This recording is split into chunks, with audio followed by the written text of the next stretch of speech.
Elon Musk offered Twitter an offer it couldn't refuse last year. His offer to buy the corporation for $44 billion, or $54.20 per share, was dismissed at first as a joke. The sincerity of his offer became clear as time passed. Musk's takeover was approved by the company's board of directors and co-founder Jack Dorsey. Twitter's destiny was eventually decided by a vote of its shareholders, who approved the acquisition. However, Elon thinks that he has made a huge mistake. In this video, we'll take a look at why Elon Musk regrets buying Twitter. Elon Musk's apologies are quite unusual. Admitting his errors is not in his repertoire. It is frequently the contrary. Musk enjoys counterattacking. He has used this tactic since gaining control of Twitter, or modern-day town square. He attacks people he regards to be his foes or adversaries: Democrats, awakened culture followers, the press, and Silicon Valley titans. What these alleged adversaries have in common, according to him, is that they oppose free speech, of which he sees himself as an abolitionist champion. He also did not shy away from mocking the news coverage of his first moves as Twitter CEO. Musk is seeking additional revenue streams to help Twitter become profitable as quickly as possible. The issue he now faces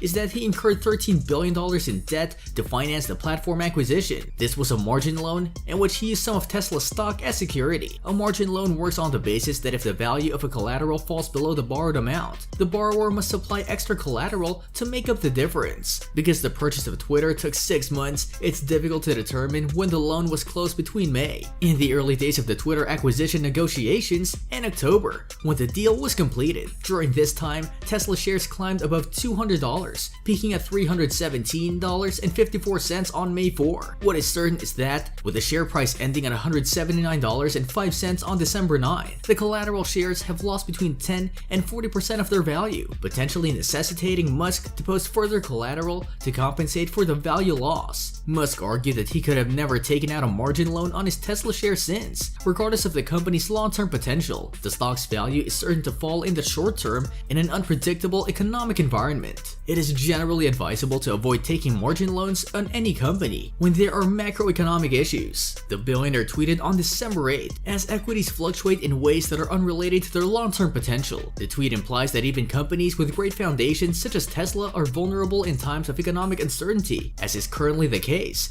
Investors are prone to succumbing to fear and panic, resulting in a widespread stock sell-off, regardless of how strong the company is. As a result, Musk appears to advise against taking out a margin loan during such times. In doing so, he appears to be showing regret for having done it himself. We must consider the chance that this will turn out to be one of the funniest things that has ever happened. That's because it appears Musk constructed a large hole in the jungle, carefully filled it with bungee sticks and crocodiles, and then dived in. Twitter currently generates 90% of its revenue from advertising. This signifies that you, the Twitter user, are not a customer of Twitter. Its product is you. Its clients are corporate advertising, and as any entrepreneur knows, the customer is always right. Grocery stores are concerned with the people buying for Cheetos, not the Cheetos themselves. Twitter's content filtering has been harsh at times, particularly when it froze my account because David Duke was upset with me. This is not due to Twitter being governed by an awakened mob. It's because Twitter needs to keep advertisers happy, and a certain type of environment for their ads is their main priority. This can take various forms. Delta's contract most likely states that its advertisements will not run near any tweets regarding airline crashes. However, advertisers in general do not want anything contentious that takes people out of the buying mood, or worse, makes them angry at the brands themselves. Procter & Gamble can't have its charming advertisements,